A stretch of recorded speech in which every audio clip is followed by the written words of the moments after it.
जब तक सफल ना हो नींद चैन को त्यागो तुम, संघर्ष का मैदान मत छोड़कर भागो तुम, कुछ किए बिना तो जय जयकार नहीं होती, कोशिश करने वालों की हार नहीं होती। स्टूडेंट, ये जो लाइंस है ये उन एस्पिरेंट्स के ऊपर, उन स्टूडेंट के ऊपर सटीक बैठती है जिन्होंने अपने सपने को पूरा करने के लिए अपनी रातों की नींद त्यागी है।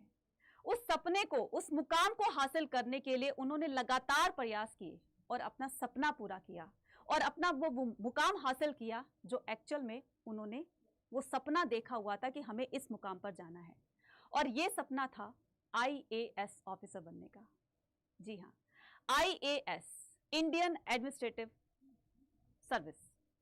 तो ये आईएएस ऑफिसर बनने का सपना उन्होंने कैसे पूरा किया, इसके लिए उन्होंने कैसे प्रिपरेशन करी, ये सारी डिटेल हम जानने वाले हैं इस वीडियो के अंदर। इसमें हम जानेंगे ये किस तरह का एग्जाम होता है, कौन कंडक्ट करवाता है इसको, कौन कौन से एग्जाम्स होते हैं, कौन कौन सी पोस्ट होती है, रैंक्स होती हैं, क्या इसका सिलेबस होता है, कितने एग्जाम्स होते हैं, एज रिलैक्सेशन और बाकी के क्राइटेरियाज क्या होते हैं, वो सारी चीजें हम इस वीडियो के अंदर सारी चीजें आपको बताने वाले हैं। वीडियो को लास्ट तक जरूर देखिएगा और अगर आप चैनल पर नए हैं तो चैनल को सब्सक्राइब जरूर कीजिएगा, क्योंकि ऐसे इंपॉर्टेंट और इंटरेस्टिंग वीडियोस आप लोगों के साथ हम लोग शेयर करते रहेंगे। राइट, तो बिना टाइम वेस्ट किए हम स्टार्ट करते हैं क्या हमारा आज का सेशन, जिसमें हम बताने वाले हैं IAS exam all important information, है ना।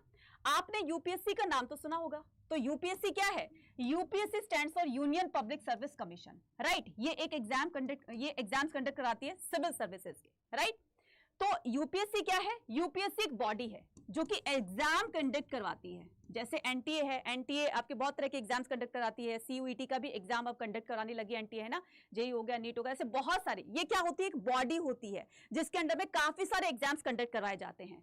अब यूपीएससी कौन कौन से एग्जाम्स कंडक्ट करवाती है? तो यूपीएससी सिविल सर्विसेज के अलावा ये सारे एग्जाम्स कंडक्ट करवाती है। National defence academy, novel academy exam, combined defence services, central industrial security force, engineering service और इंडियन फॉरेस्ट सर्विस एटसेट्रा। यानी कि इसके अलावा और भी काफी सारे एग्जाम्स हैं।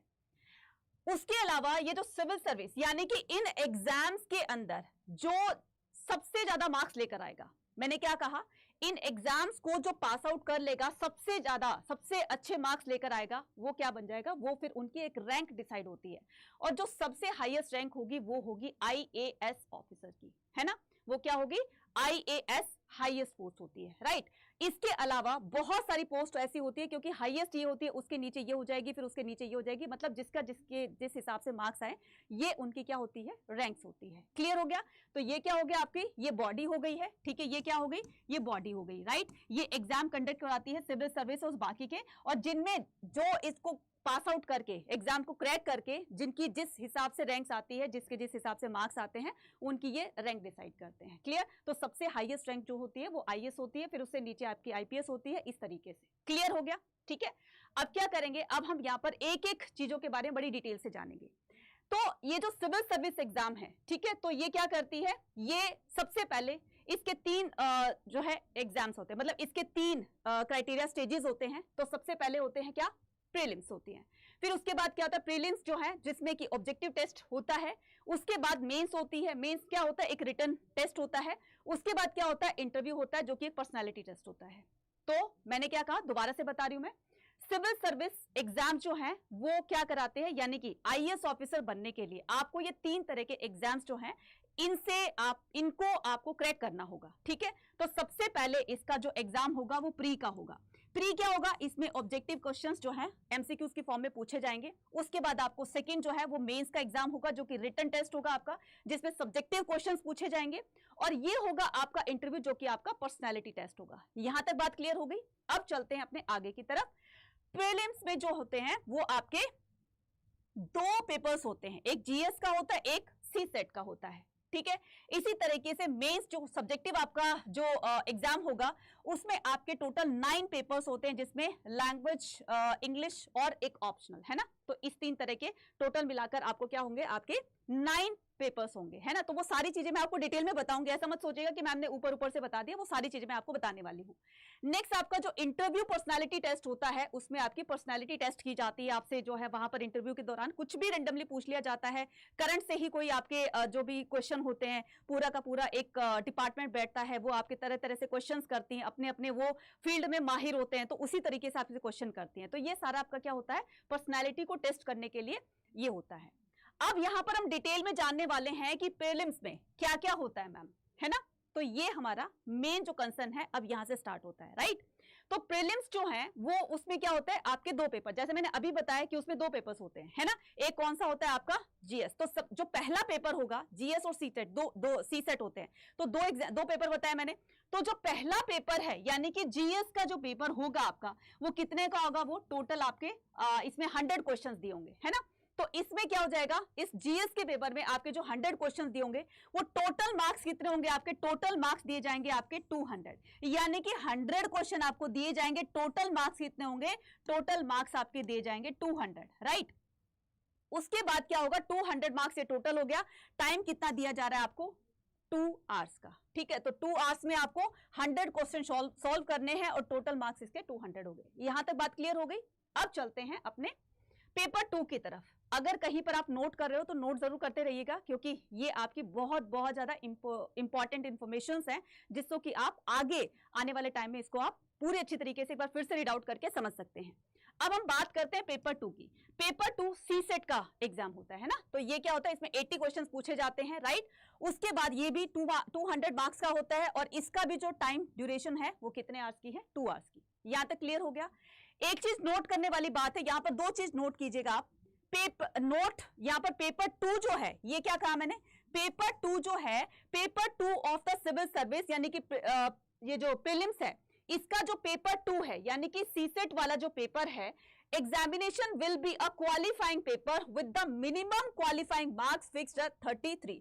आपको इस सीसेट में 33%, ये जो एग्जाम्स है ना, ये जो पेपर 2 है, इसमें आपको 33% क्राइटेरिया, यानी कि जैसे मान लो आप अभी बोर्ड एग्जाम देते हो, है ना, कोई भी आपका 100 मार्क्स का एग्जाम्स होता है, तो उसमें आपको 33 मार्क्स लेकर आने हैं। तो इसमें कंपल्सरी नहीं है कि आपको ज्यादा से ज्यादा, बस आपका ये क्वालिफाइंग टेस्ट होता है। इसमें जो क्वालिफाइंग जो टेस्ट के बिहार पर आप मार्क्स जो गेन करोगे, वो कम से कम आपके कितने होने चाहिए, 33 तो होना ही होना, मतलब आपने पास कर लिया, दैट्स इट। तो ये क्वालिफाइंग एग्जाम्स है। नहीं समझ में आई, फिर से सुनो। ये जो आपका सीसेट का एग्जाम है, जिसमें से आपके क्वेश्चंस 200 मार्क्स के पूछे जाएंगे, है ना, तो इसमें से आपको 33% ही स्कोर करना है, यानी कि फिर आप क्वालिफाई हो गए हो। इसको क्वालिफाई करने के बाद आपका ये टेस्ट जो है वो चेक किया जाता है। यहां पर देखिए, the question will be multiple choice objective type negative marking. ये मत सोचेगा कि हमने कोई तुक्का लगा दिया गलती से और तुक्के में ठीक है, नेगेटिव मार्किंग नहीं है तो वो फिर गलत कर दिया तो गलत कर दिया, तो इसके मार्क्स भी कटेंगे, पेनल्टी भी लगेगी, यानी कि हर एक रॉन्ग क्वेश्चन आपको नेगेटिव मार्किंग भी दिला सकता है। तो जो आपने सही किए थे उसमें एज अ पेनल्टी आपको कितने, आपको 0.3 थे, यानी कि ये आपका 200 मार्क्स का होगा, तो फिर इसमें से आपके 0.66 आपके मार्क्स डिडक्ट हो जाएंगे। कहने का मतलब मोटी मोटी सी बात कि इसमें आपकी नेगेटिव मार्किंग होगी।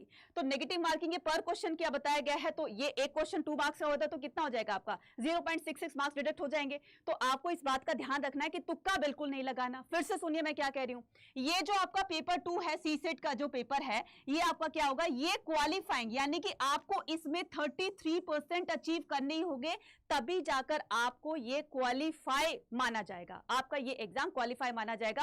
और इसको क्वालिफाई करने के बाद ये आपका ये पेपर चेक होता है, राइट। तो ये दोनों आपको क्या करने हैं, ये क्वालिफाइंग है, तो ये दोनों आपको करने। इसमें कोई आपका ये नहीं कि इसमें बहुत ज्यादा कट ऑफ होती है या कुछ है, बस एक क्वालिफाइंग में आपके मार्क्स होने चाहिए जो कि 33 होने चाहिए। यहां पर देखिए क्या कहे, ये पेपर 2 है, paper 2 of the civil service examination will be qualifying paper with the minimum qualifying marks, यानी कि कम से कम आपको 33% लेना ही लेना है। क्लियर।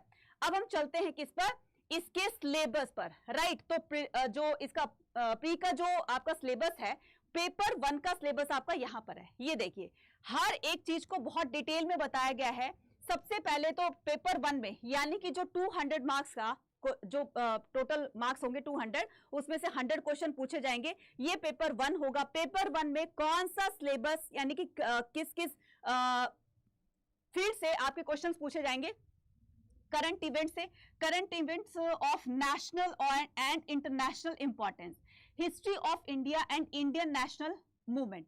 उसके बाद थर्ड है आपका Indian and the world geography, जिसमें आपका physical, social, economic, geography of India and the world, यानी कि पूरी तरीके से आपको यहां पर हिस्ट्री, पॉलिटी, ज्योग्राफी के बारे में बताया गया। उसके बाद इंडियन पॉलिटी, उसके बाद गवर्नेंस, कॉन्स्टिट्यूशन, पॉलिटिकल सिस्टम, पंचायती राज, उसके बाद public policy, right issues etcetera.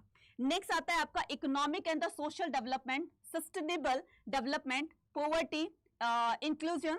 Next आता है आपका demographics, social sector initiatives etcetera. Next आता है आपका जनरल इश्यू। जनरल इश्यू में कोई भी आपका यहाँ टॉपिक दे दिया जाता है। जनरल इश्यूज में किन टॉपिक से आपसे क्वेश्चन पूछे जाएंगे? On the environmental, the ecology, biodiversity and the climate change that do not require the subject specialization, right, general science. तो ये क्या है? पेपर 1 का सिलेबस है। अब बात करते हैं हम पेपर 2 के सिलेबस की, जो कि प्री का पेपर 2 होगा। ध्यान रखिएगा, अभी हम मेंस पर नहीं आए, पेपर 2 का है ये पूरा का पूरा सिलेबस। कॉम्प्रिहेंसिव इंटरपर्सनल स्किल, उसके बाद including communication skill, logical reasoning and the analytical ability. Next आता है आपका decision making and the problem solving. Next आता है जनरल मेंटल एबिलिटी। नेक्स्ट आता है basic numeracy, numbers and their the relation, order and the magnitude etc. Next आता है data interpretation का। तो ये सारा का सारा पूरा का पूरा आपका बताया गया है। प्री का ये क्या है, प्रीलिम्स का क्या है, ये सिलेबस है पेपर 1 और पेपर 2 का। बात क्लियर हो गई? यहां पर देखिए स्पेसिफाई किया गया है कि ये जो डाटा इंटरप्रिटेशन होगा ये क्लास 10th के लेवल तक ही होगा, ऊपर हायर लेवल नहीं होगा। मतलब बेसिक सी नॉलेज आपकी चेक की जाएगी। क्लियर है यहां तक? ठीक है। अब यहां पर जो मेन चीज है यानी कि मेंस का सिलेबस है, यहां पर हम डिस्कस करने वाले हैं। ठीक है, ध्यान से देखिएगा, ये चीज बहुत इंपॉर्टेंट है, यहीं से ही गड़बड़ होती है, राइट। नेक्स्ट हम क्या करेंगे, यहां पर मेंस का सिलेबस देखते हैं। देखो बेटे, मेंस में क्या होता है, टोटल 9 पेपर्स होते हैं। ठीक है, ये बात क्लियर है, पहले बता चुकी 9 पेपर्स होते हैं। अब मैडम इतने सारे पेपर्स होते हैं, कौन कौन से पेपर होते हैं वो बता रहे हैं हम। ठीक है, तो यहाँ पर 9 पेपर्स होते हैं। तो फर्स्ट जो पेपर होता है, यानी कि अभी हम कितने कर चुके हैं, वहां पर हम कितने कर चुके हैं, 2 पेपर कर चुके हैं, राइट। तो उसके बाद आपका क्या हो जाएगा, फर्स्ट, यानी कि आप पहले को छोड़ दीजिए, अब पहले को भूल जाइए, यानी कि प्री वाला हमारा पार्ट हो गया। जो प्री को क्वालिफाई करेगा, मैंने क्या कहा, जो प्री को क्वालिफाई करेगा वही मेंस के अंदर जाएगा। अब मेंस में कितने एग्जाम होंगे, टोटल 9 एग्जाम होंगे, राइट। तो टोटल 9 जो पेपर्स होंगे वो कौन कौन से पेपर होंगे, तो 2 जो क्वालिफाइंग पेपर्स होंगे वो होंगे आपके इंडियन लैंग्वेज और इंग्लिश के। ठीक है, ये आपके क्वालिफाइंग पेपर है, याद रखना। क्वालिफाइंग पेपर का मतलब समझते हो ना, बस इसमें आपको पासिंग मार्क्स ही लेने आए, पासिंग नंबर ही लेकर आने, उससे ज्यादा नहीं। कोई इसमें आपकी कट ऑफ नहीं जाती कि उसने उतने ज्यादा लिए, उसने पासिंग मार्क्स लेकर आए, दैट्स इनफ। ठीक है, तो ये जो क्वालिफाइंग पेपर्स होंगे ये क्या होगा, इंडियन लैंग्वेज होगा, एक आपको इंडियन लैंग्वेज से देना है और एक आपको कंपलसरी है कि इंग्लिश देनी है। इसमें क्या होते हैं, ये दोनों एग्जाम जो होते हैं, यानी कि इंडियन लैंग्वेज और आपका इंग्लिश, ये दोनों ही जो है वो कितने 300 मार्क्स के होते हैं। टाइम कितना होता है, 3 आवर्स, और इसमें क्वालिफाइंग मार्क्स कितने होते हैं, 25% ओनली। ठीक है, 25% ओनली। तो ये बोथ ईच, यानी कि आपका इंडियन लैंग्वेज भी 300 मार्क्स का और आपके ये भी कितने हो गए, आपके 300 मार्क्स के, राइट। तो ये क्या हो गए, ये आपके क्वालिफाइंग हो गए। ठीक है, यहां तक समझ में आ गया आपको, क्लियर। 25 क्वालिफाइंग मार्क्स हो गए। ठीक है बच्चा, क्लियर है यहां तक? आई होप यहां पर क्लियर हो गया होगा सभी को। ठीक है,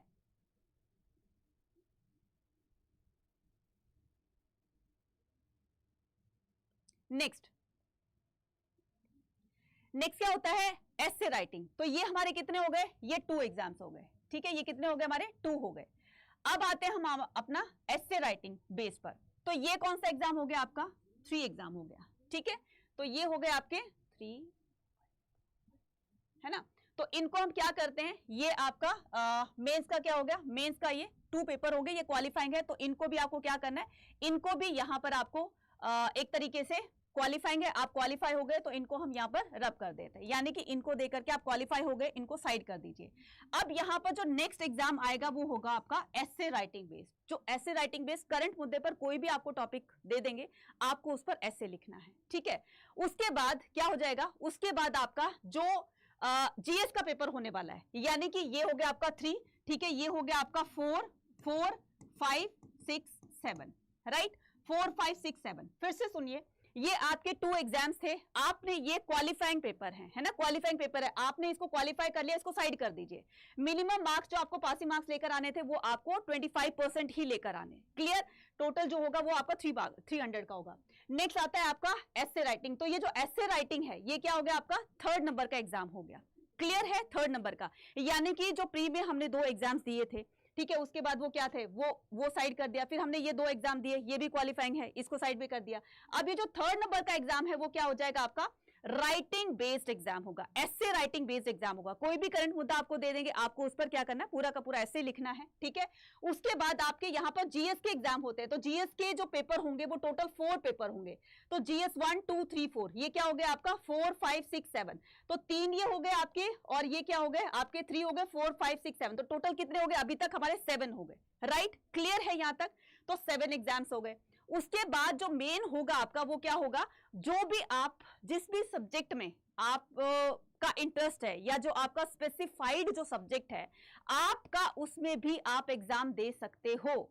मैंने क्या कहा, जो भी आपका जो फेवरेट सब्जेक्ट है, तो आप अपना करियर या जो आपकी मर्जी है कि आप किसमें अच्छा और ज्यादा अच्छा स्कोर कर सकते हो, तो ये कैंडिडेट के ऊपर डिपेंड करता है, उसकी इच्छा पर आधारित होता है ये कि वो कौन से सब्जेक्ट में अपना बहुत अच्छा स्कोर कर सकता है। तो चाहे वो पॉलिटिकल साइंस है, हिस्ट्री है, या फिर साइंस है, कोई भी एक सब्जेक्ट, कोई भी आप जो भी आपका फेवरेट सब्जेक्ट है, तो उसके भी 2 एग्जाम होते हैं। तो ये ऑप्शनल सब्जेक्ट होते हैं, इसमें पेपर 1 होता है, इसमें पेपर 2 होता है। तो टोटल कितने हो गए, 7 हो गए, यहाँ पर ये 8 हो गया, यहाँ पर ये 9 हो गया। तो टोटल कितने हो गए आपके 9 एग्जाम्स हो गए, क्लियर है। फिर से बता रही हूं, ये जो आपका पेपर 9 जो है, मेंस में टोटल 9 पेपर होते हैं।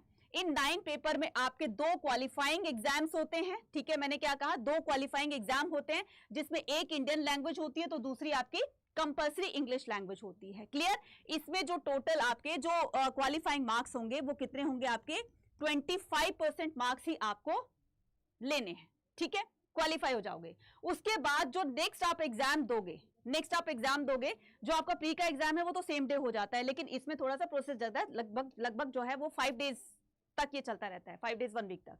तो इसमें क्या होता है, ऐसे राइटिंग बेस्ड होता है, ठीक है। तो ऐसे राइटिंग बेस्ड का ये आ गया। उसके बाद आपके जीएस के 4 एग्जाम होते हैं, जीएस के 4 एग्जाम्स होते हैं, जीएस 1, 2, 3, 4, जीएस 1, 2, 3, 4। तो ये कितना हो गया, 3 यहां पर हो गया, 4 यहां पर हो गए, टोटल 7 हो गए। और ये आपका ऑप्शनल सब्जेक्ट होता है, जो भी आपका फेवरेट सब्जेक्ट है आप उसमें एग्जाम दे सकते हो, तो उसमें भी आपके 2 पेपर होंगे। यहां तक की कहानी क्लियर है, आई होप आपको ये सारी चीजें क्लियर हो गई होंगी। अब देखिए, ये जो इंपॉर्टेंट बात है, अभी तक आप सोच रहे होंगे कि मैडम ने हमें इसके मार्क्स तो बताए नहीं, है ना। तो ये रहे उनके मार्क्स।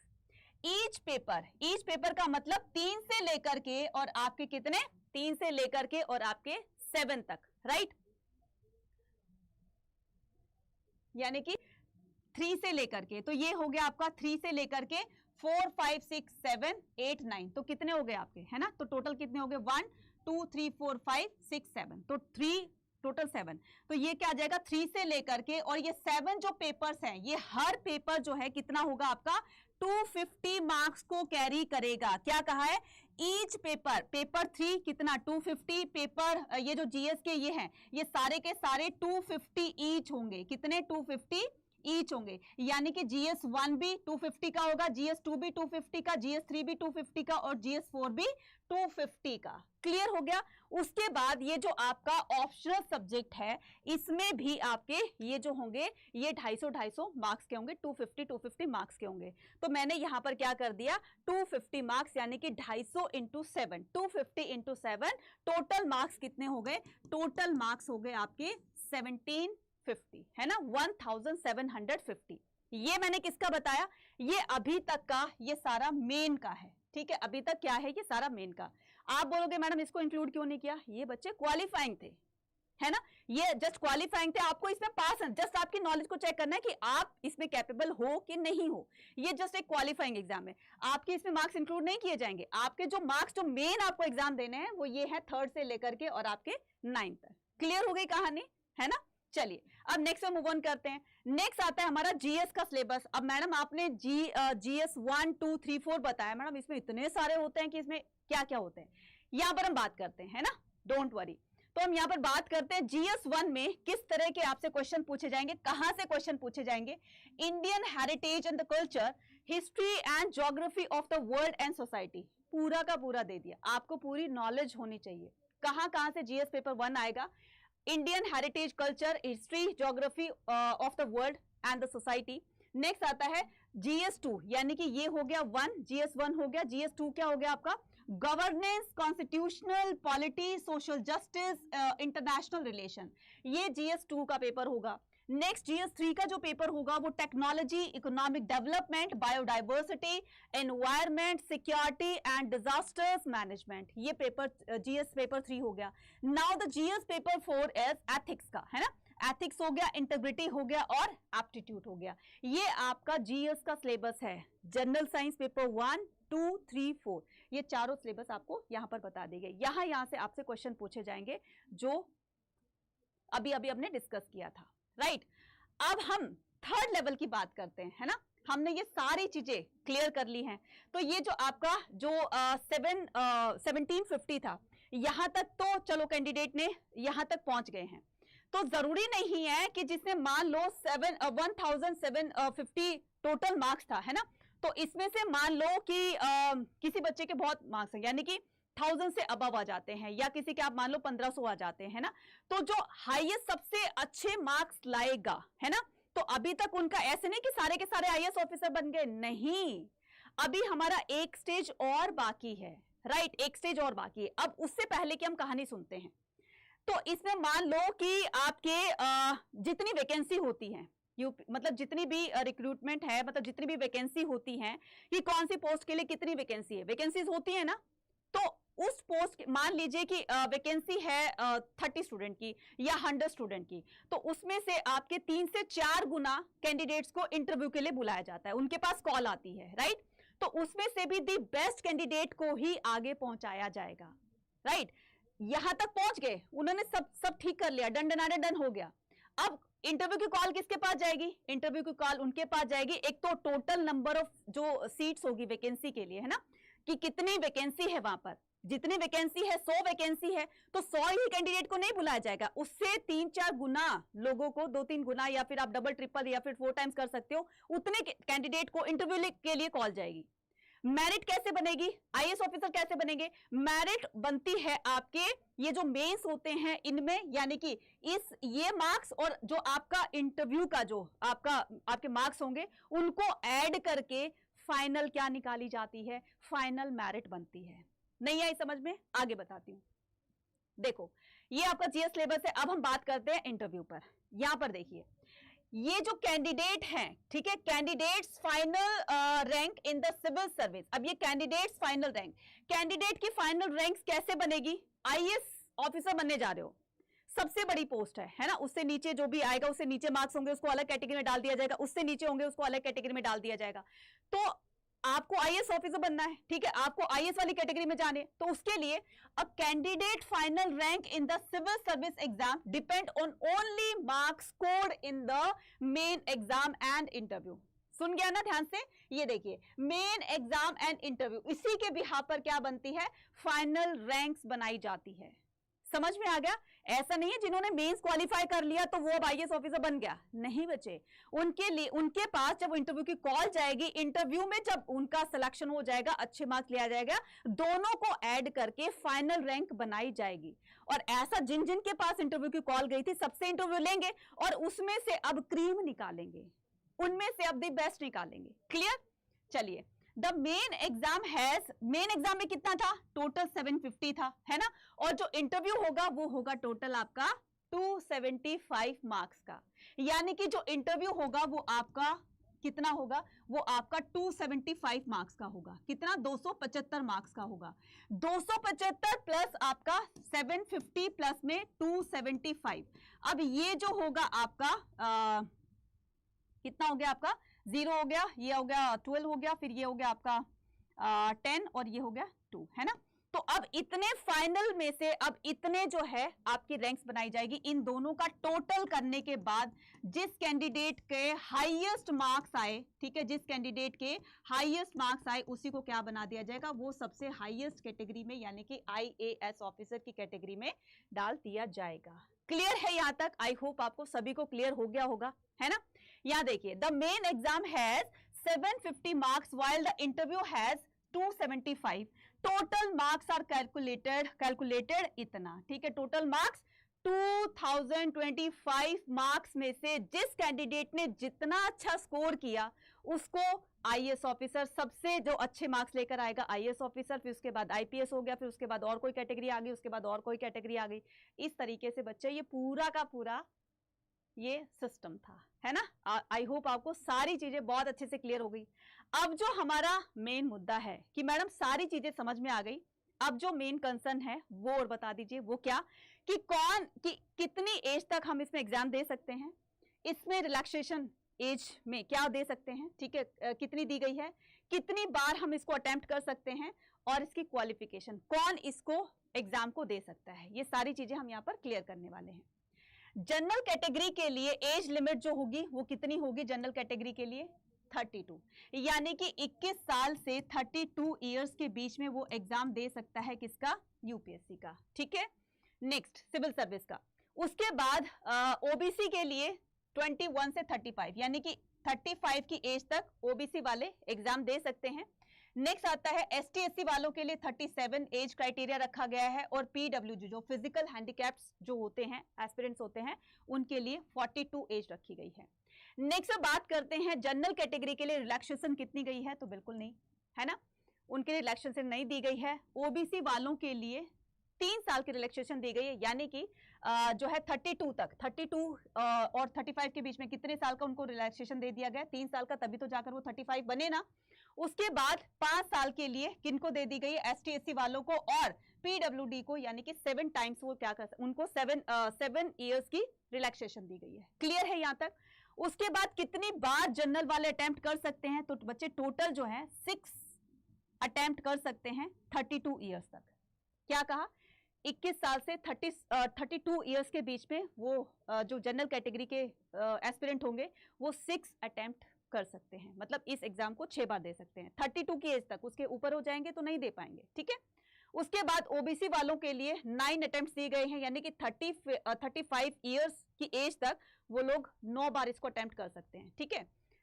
उसके बाद एसटी एससी वालों के लिए 37 इयर्स तक वो कितना, अनलिमिटेड, लेकिन एक यहां पर बाउंडेशन रख दी गई है, एक लिमिट रख दी गई है कि 37 इयर्स तक ही जितनी मर्जी वो अटेम्प्ट कर लें, कोई लिमिटेशन नहीं है, लेकिन 37 इयर्स तक ही वो क्या कर सकते हैं, इसमें एग्जाम दे सकते हैं, अटेम्प्ट कर सकते हैं। नेक्स्ट आता है पीडब्ल्यूडी के लिए, ठीक है, जो फिजिकल हैंडीकैप्ड होते हैं वो 9 अटेम्प्ट कर सकते हैं till the age of prescribed by the UPSC 42 years. यहां तक क्लियर हो गई।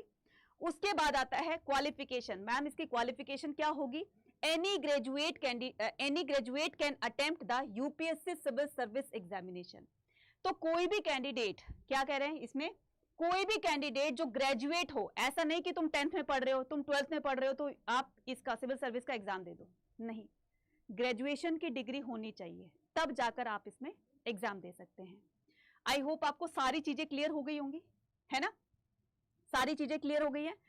तो इसी तरह की क्या करना है, हमें सारी इंफॉर्मेशन ले जाने के बाद, कोई भी एग्जाम हो बच्चे, पहले हमें सारी डिटेल जान लेनी चाहिए, उसकी सारी इंफॉर्मेशन जान लेनी चाहिए, तब हम जाकर के अपनी प्रिपरेशन को स्टार्ट कर सकते हैं, है ना। अब आपको पूरी जानकारी हो गई है, पूरी इंफॉर्मेशन आपने अच्छी तरीके से समझ ली है। अगर आपको वीडियो अच्छी लगी हो तो कमेंट सेक्शन में लिखकर बताना, और किस तरह की आप वीडियो देखना चाहते हैं या फिर समझना चाहते हैं तो वो भी आप कमेंट सेक्शन में लिखकर मुझे बता सकते हैं, राइट। तो इसी के साथ लेते हैं आप लोगों से विदा। Till then take care, bye bye to all and keep growing. जो भी आपका सपना है, आई विश सभी बच्चों का सपना पूरा हो, जिसने जो भी देखा है 2024 में, है ना, बस लगातार उसको प्रयास करते ही definitely you will get success in your life. Bye bye to all.